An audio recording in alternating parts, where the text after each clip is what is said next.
இன்றைக்கி பார்த்தீங்கன்னா காட்டில் தேங்காய் போட்டுட்ருக்குறாங்க. இன்றைக்கி ஆளுங்களும் வரல, நாளைக்கு தான் வரேன்னு சொல்லியிருக்கங்காட்டி, சரி ரோட்டு மேலே முன்னாடியே இருக்கிறத மட்டும் எடுத்துகிட்டு வந்துடலான்ட்டு ஹஸ்பண்ட், மாமா, சஸ்பண்ட் 3 பேரும் போயிட்டு ஒரு 9 மணிக்குள்ளே எல்லாத்தையும் பொறுக்கி உடான வச்சுட்டு வந்துட்டாங்க.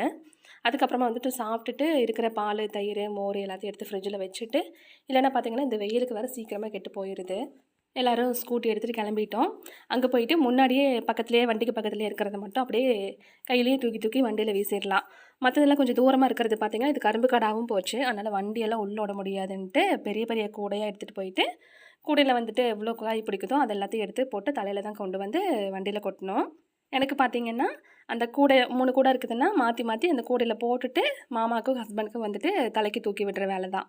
கூடையே வந்து பிளாஸ்டிக் கூடைங்காட்டி அதுவே நல்ல வெயிட்டு. அப்புறம் ரொம்ப அகலமாகவும் இருக்கிறதுனால ஒரு ஆள் தூக்கவும் முடியறதில்ல. தேங்காயும் போட்டுட்டு பார்த்திங்கன்னா ரொம்ப வெயிட்டாக இருக்கிறதுனால தூக்கி வச்சிட்டோன்னா அவங்க பாட்டுக்கு கொண்டு வந்து கொட்டிட்டு வந்துடுவாங்க. நம்மளாலலாம் தூக்க முடியாது.